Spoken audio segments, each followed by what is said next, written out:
Today, I want to talk to you guys about immigration.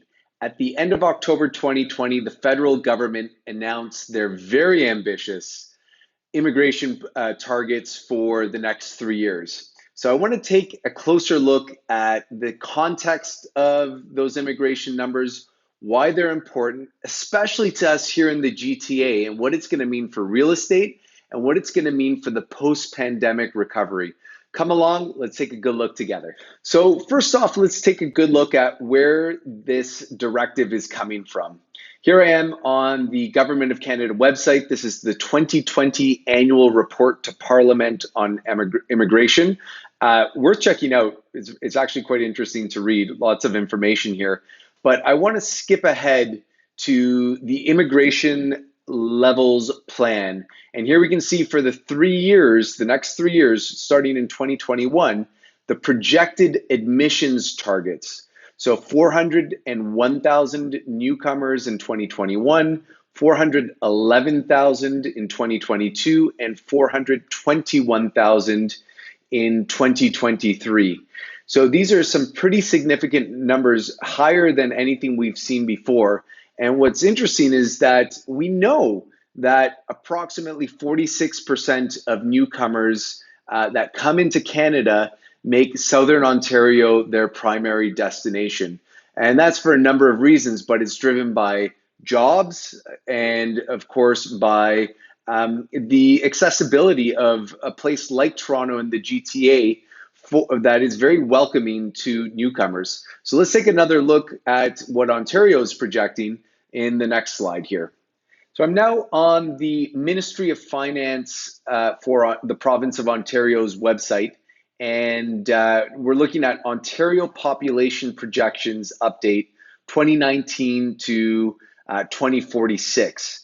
And on the site here, there's some interesting projections. And one in particular that caught my eye is the contribution of natural increase and net migration to Ontario's population growth from 1971 all the way through projecting forward to 2046. So I don't know if you can see this, but the natural increase is the darker line down here. So this is natural birth and death rates. And we can see, this is the line, this is current time 2020.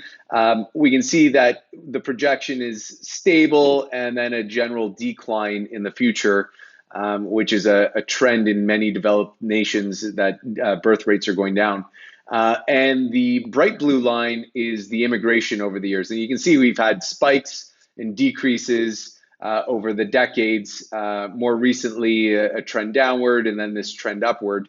But certainly the line has been around 100,000 new Ontarians coming to the population.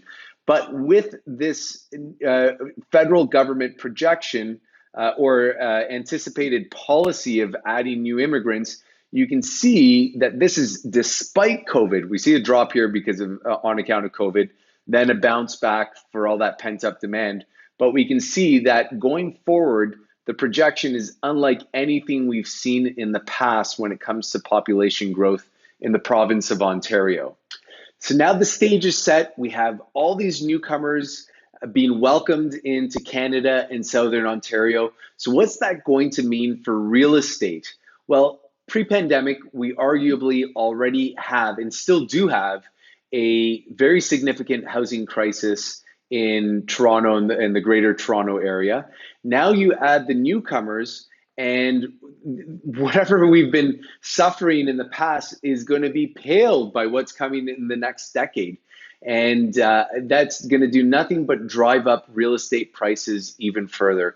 Even the condo market. I mean, right now the narrative has changed due to the pandemic. Of course, people don't want to be in the city.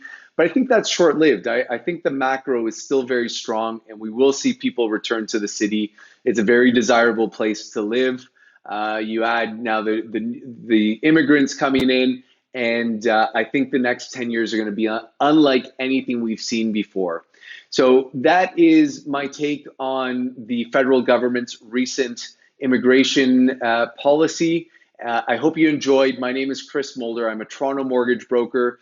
You can find me online at Tridac Mortgage, Facebook, Twitter, website. If you have any questions or concerns, I'm just a phone call or an email away. Bye for now.